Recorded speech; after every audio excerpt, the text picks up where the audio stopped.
त्यांना एकच दुःख वाटतं की देवाने आम्हाला एखादी मूलबाळ दिलं असतं तर ते घरात स्वतःला विचारतात, स्वतःच्या मनाला खातात की आम्हाला एखादी मूलबाळ पाहिजे होतं. पण जेव्हा ते बाहेर जाऊन हे वाद पाहतात तेव्हा म्हणतात, देवा मी भाग्यवान आहे, मला तू मूलबाळ दिलं नाही ना, खरंच मी भाग्यवान आहे. थोडासा त्यांना दुःख होतं पण आनंदही होतो की आज आपले हाल करणार मुलं असून सुद्धा हाल आहेत. मुलं असून आई वडिलांना सांभाळत नाही. त्या ठिकाणी दोघं पती पत्नी एकमेकांकडे पाहताय की आता आपल्याला या म्हातारपणी वेगवेगळं राहावं लागेल. पती विचारतो पत्नीला, काय ग तुला का रडायला येतं? वाटते तर कधी सोबत पैसा जात नाही बरं का. त्या ठिकाणी बघा तुम्ही एवढं राब राब राबतात, कष्ट करतात, कमाया करतात, मला सांगा वर गेल्यावर देव असं विचारेल का, काय रे बाबा तू किती बिघे जमीन केली, किती बंगले बांधले, विचारणार आहे का? तिथं फक्त हिशोब कशाचा असेल? कर्माचा.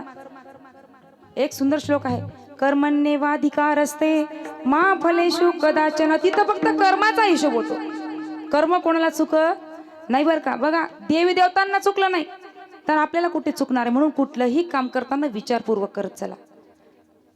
बघा हल्लीच्या काळामध्ये भावांना सुद्धा एकमेकांची किंमत राहिली नाही बरं का. भांडणी होतात, वाद होतात, कशावरून होतात? शेतीच्या वाटणीवरून, बांधावरून, घराघरात वाद चालले. भाऊ भावाच्या जीवावर उठलाय, मुलगा बापाच्या जीवावर उठलाय, बाप लेकांमध्ये भांडणी, भावा भावांमध्ये भांडणी, भावा बहिणींमध्ये भांडणी. एवढे वाद चालले सध्या की फक्त कशासाठी? प्रॉपर्टी आणि पैशासाठी. लहानाचे मोठे होतात मुलं, आई वडिलांना चांगलं वाटतं आपल्या लेकरांसाठी आपण काहीतरी कमवून ठेवावं. राबराब राबतात, रात्रंदिवस कष्ट, हाडाचे काढ, रक्ताचं पाणी करतात, लहानाची मोठी करतात. आई वडिलांना वाटतं आता मुलं मोठी झाली, त्यांच्या उद्योगाला लागली, आता यांचं लग्नाची तयारी करायला काही हरकत नाही. आपल्या घरामध्ये लक्ष्मी आली की त्या ठिकाणी आपल्या घराची अजून काहीतरी सुधारणा होईल, अजून आपली प्रगती त्या ठिकाणी होईल. ज्यावेळेस मुलाचं लग्न त्या ठिकाणी जुळतं, आनंद असतो, लक्ष्मी येणार आहे आपल्या घरामध्ये. लग्न होतं, लक्ष्मी घरामध्ये येते. महिने, 2 महिने, 4 महिने ती लक्ष्मी आपलं रूप दाखवायला सुरुवात करते. आता मला सांगा, प्रत्येक आई वडिलांना वाटतं की आपल्या घरामध्ये लक्ष्मी यावी, मग त्या लक्ष्मीने कसं राहावं? लक्ष्मी बनूनच राहावं की नाही? पण जेव्हा ती लक्ष्मी तिचं रूप बदलते, तिचा अवतार बदलतो, तेव्हा तिला काय म्हटलं जातं माहिती का? अवदसा. जी घर जोडून ठेवते तिला लक्ष्मी म्हणतात, आणि जी घर तोडायची कामं करते, एका घराची 2 घरं करते, तिला अवदसा म्हणतात. मुलं मोठी झाली, लग्न झालं दोघांचं, दोघं भावंडांना एका ताटात जेवायची सवय आता त्यांच्या दुरावा निर्माण होतो. घरात कटकट चालू होते की आपली वाटणी झाली पाहिजे, आपली वाटणी झाली पाहिजे. दोघं भावंड रात्रीच्या वेळेला बसतात, एकमेकांना सांगतात. लहाना सांगतो, दादा तुझ्यापासून लांब जाण्याची माझी मुळीच इच्छा नाही, पण काय करावं, मी जर तुझ्यापासून लांब नाही गेलो तर संसार मुडेल. मोठा भाऊ सांगतो, चिंता करू नको, कधीतरी आपल्याला वेगळं व्हायचंच आहे, मग वाद नको घरात. सकाळ झाली, त्या ठिकाणी सरपंच, पोलीस पाटील सगळ्या लोकांना बोलवण्यात आलं. सगळे बसले, वाटणी अर्ध गाव त्या ठिकाणी जमा झालं. आता घरातून भांडे काढू लागले. दोघं सुना दाराच्या आडून पाहताय, मुलं समोर उभे आहेत, आई वडील समोरासमोर बसले, एकमेकांकडे पाहताय. दोघांच्या डोळ्यामध्ये अश्रू आहेत. भांड्यांची वाटणी चालली आहे. आई त्या भांड्यांकडे पाहते. बाप तिला विचारतो, म्हणले काय ग, तुझ्या डोळ्यामध्ये अश्रू का? ती सांगते की हा संसार त्या ठिकाणी कसा जोडला हे माझं मलाच माहिती. रात्रंदिवस शेतामध्ये त्या ठिकाणी कष्ट केले, शेतामध्ये गेली, उन्हातान्हात मी त्या ठिकाणी राबली, हा संसार जोडला, आणि या संसाराचे 2 भाग त्या ठिकाणी होत आहे. हे पाहून डोळ्यामध्ये पाणी. जेव्हा शेतीची वाटणी व्हायला लागली तेव्हा बापाच्या डोळ्यामध्ये पाणी.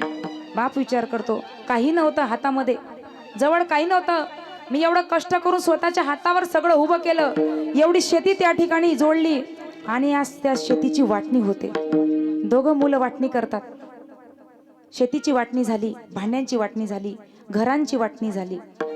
आता शिल्लक राहिले फक्त आई आणि वडील. लहानी सांगते पतीला, त्यांचा विषय घ्यायचा, मी त्यांना सांभाळू शकत नाही.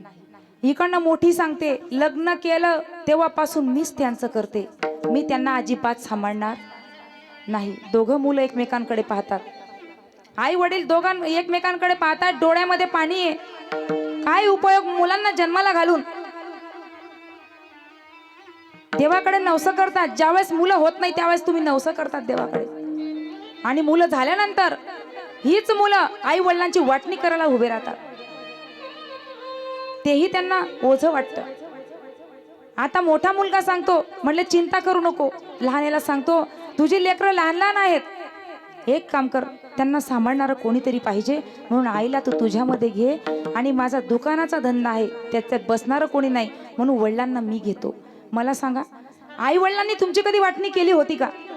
6 मुलं असले तरी सुद्धा आई वडिलांनी कधी वाटणी केली नाही. जर वडील लहानपणीच वारले तर ती एकटी आई 6 मुलांचा सांभाळ करते. आणि मुलं मात्र आई आणि वडिलांचे 6 महिने ठरवून घेतात.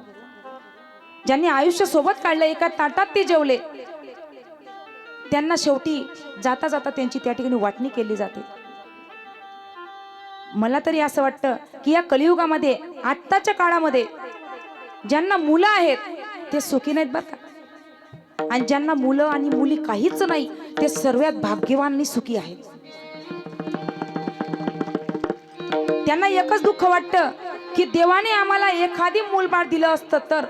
ते घरात स्वतःला विचारतात, स्वतःच्या मनाला खातात की आम्हाला एखादी मूलबाळ पाहिजे होतं. पण जेव्हा ते बाहेर जाऊन हे वाद पाहतात तेव्हा म्हणतात, देवा मी भाग्यवान आहे, मला तू मूलबाळ दिलं नाही ना, खरंच मी भाग्यवान आहे. थोडासा त्यांना दुःख होतं, पण आनंदही होतो की आज आपले हाल करणारं मुलं असून सुद्धा हाल आहेत. मुलं असून आई वडिलांना सांभाळत नाही. त्या ठिकाणी दोघं पती पत्नी एकमेकांकडे पाहताय की आता आपल्याला या म्हातारपणी वेगवेगळं राहावं लागेल. पती विचारतो पत्नीला, काय ग तुला का रडायला येतं? वाटणी तर कधीतरी होणारच होती. ती पत्नी सांगते, वाटणी संसाराची नाही झाली, शेतीची नाही झाली, माझ्या 2 काळजाच्या तुकड्यांची वाटणी झाली, यामध्ये पती पत्नीची वाटणी झाली. हे दुःख मला वाटतंय की मी हाच दिवस पाहण्यासाठी 2 मुलांना जन्म दिला होता. प्रत्येक मुली त्या ठिकाणी सांगतात कीर्तनातून की मुलगी पाहिजे, मुलगी पाहिजे. मग तुम्हाला मुलगी पाहिजे, मग तीच मुलगी दुसऱ्याच्या घरी जाताना त्यांची मुलगी होऊ शकत नाही का? आपली मुलगी असते ना, मग दुसऱ्याच्या घरी गेल्यानंतर ती त्यांची मुलगी होऊ शकत नाही का? तसे संस्कार आपण त्यांच्यात टाकले पाहिजे मुलींमध्ये. पण आज परिस्थिती अशी आहे की मुलीचं ज्यावेळेस लग्न करायचं आहे त्यावेळेस साखरपुड्यापासून सुरुवात होते. साखरपुडा झाला की आई मुलीला सांगते, मुलगी तिकडे सांगते. मागण्या एवढ्या वाढल्या आहे की मुलांना मुली भेटत नाही, शेतकऱ्यांना कोणी मुली देत नाही. मला सांगा, प्रत्येक जण सांगतं कंपनीत का असेना पण शहरामध्ये असायला पाहिजे. पण एक सांगून जाईल, कंपनीमध्ये जे आहेत त्यांचे कोरोना काळामध्ये किती हाल झाले हे सगळ्यांना आठवण आहे. तुम्ही 4 वर्षात विसरू नका कंपनीवाल्यांचे हाल. 50,000 रुपये, लाख रुपये महिना कमवणारा लॉकडाऊनच्या काळामध्ये, कोरोनाच्या काळामध्ये जेव्हा लॉकडाऊन झालं तर खाली दुधाच्या टँकरमध्ये बसून गावाकडे आला होता. ही त्यांची अवस्था होती. आणि माझा शेतकरी 20 गुंठेवाला गावात रुबाबाने राहत होता. मग मला सांगा बरं का, तो कंपनीत असलेला चांगला की माझा शेतकरी राजा चांगला? मग शेतकऱ्याला मुली तुम्ही देत नाही.